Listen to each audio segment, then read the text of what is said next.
A great deal of damage may be done under high power conditions, particularly in an aircraft, where, because of the noise created by the propeller, the detonation may go unnoticed until it's too late.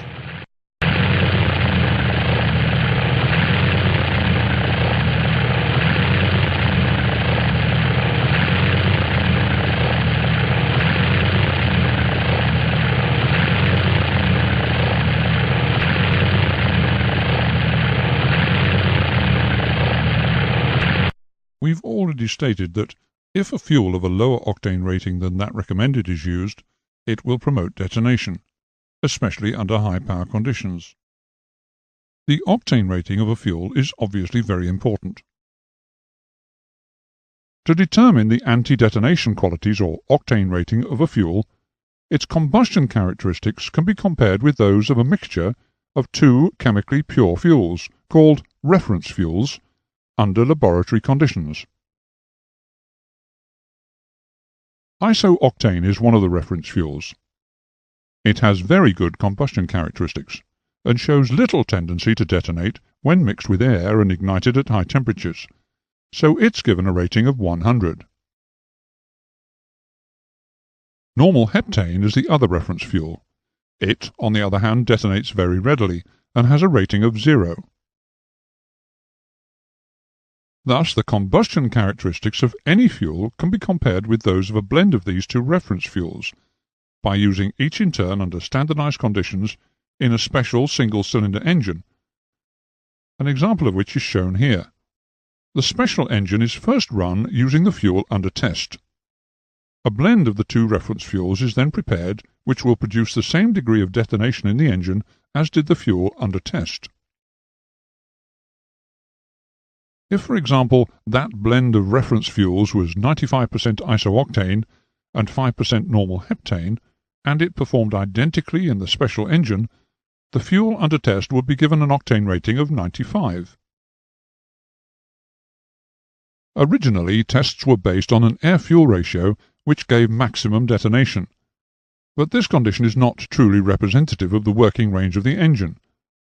Maximum detonation occurs with economical mixtures used for cruising, but for takeoff and climbing, rich mixtures are used. It's important to know how the fuel will behave under these varying mixture strengths, and so aviation fuel has two ratings. The two ratings are sometimes referred to as the performance number or performance index. As an example, Avgas 100LL is a 100-octane fuel with a performance number of 100/130. The lower figure is the weak mixture octane value, and the higher figure is the rich mixture octane value. It follows that if an engine is designed to use a certain grade of fuel, then a lower grade should never be used, as this would cause detonation to occur, especially at high power settings.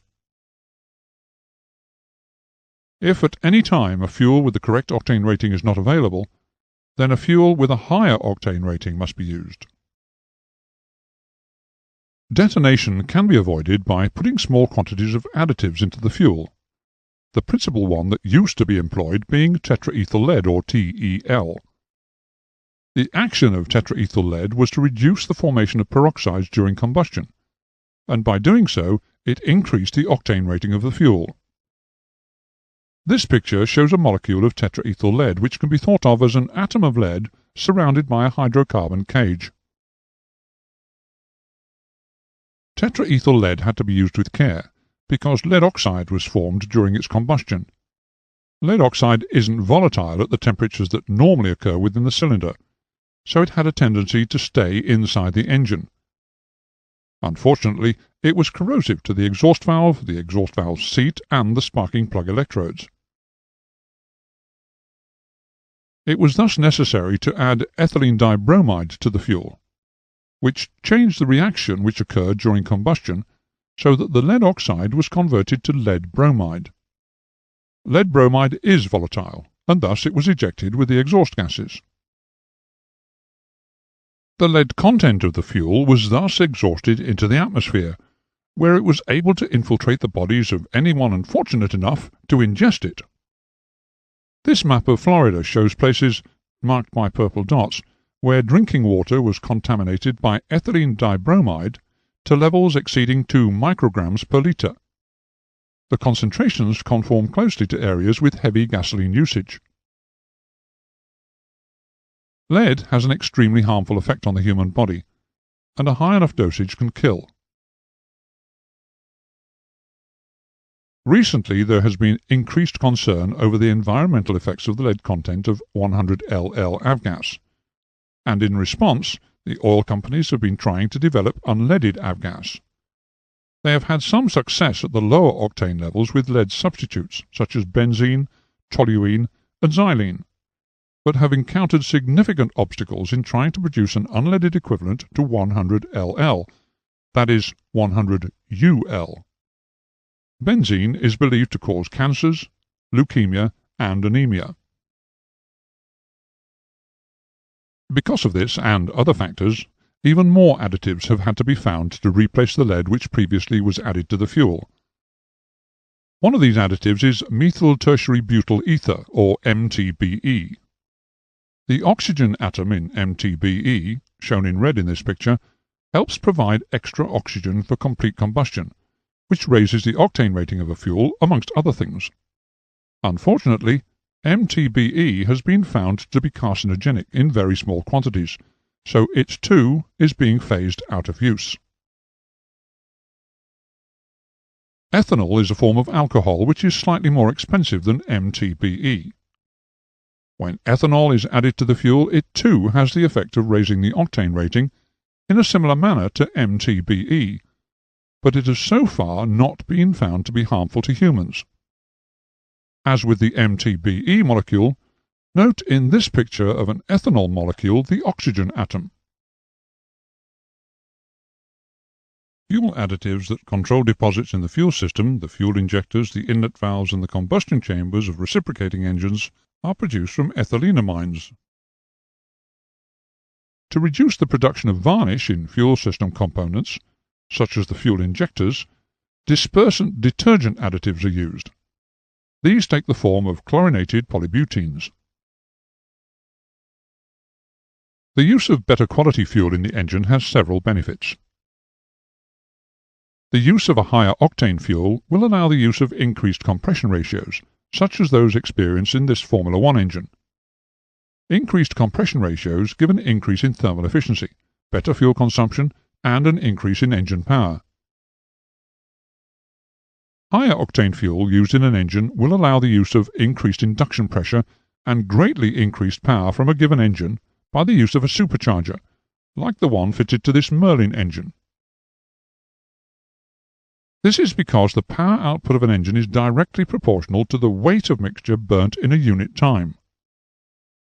Increased induction pressure will increase this weight, although the weight of charge induced will still ultimately depend upon the position of the throttle butterfly. Pre-ignition is the ignition of the charge before the spark occurs at the sparking plug. This is usually caused by a local hot spot in the combustion chamber, such as incandescent carbon or very hot sparking plug points. Pre-ignition can cause the engine to run very erratically. If, as in a car, the ignition switch is used to shut down the engine, it may continue turning over if it's still supplied with fuel. This is called running on. The engine performance will suffer greatly because the ignition is effectively advanced. This, in turn, will cause the engine to overheat, which exacerbates the situation. The most common contaminant in fuel is water. Water is always present in the fuel in varying amounts, despite the manufacturer's stringent quality control and the preventive measures taken during storage and transfer. However, further measures can be taken to minimize water accretion once the fuel has been transferred to the aircraft tanks. Once the fuel is in the aircraft fuel tanks, the main source of water contamination comes from the atmosphere that remains within the tank. If the tanks are topped up to full, then the atmosphere is excluded, together with the moisture it contains, thus minimizing the likelihood that the fuel will be contaminated. If the fuel can be allowed to settle after replenishment, then the water droplets, being heavier than the fuel, will fall to the bottom of the tank, and can then be drained off through the water drain valve into a test receptacle, as shown here. Because the water is heavier than the fuel, it will be visible at the bottom of the test tube as a clear layer below the fuel. This concludes the lesson on fuel.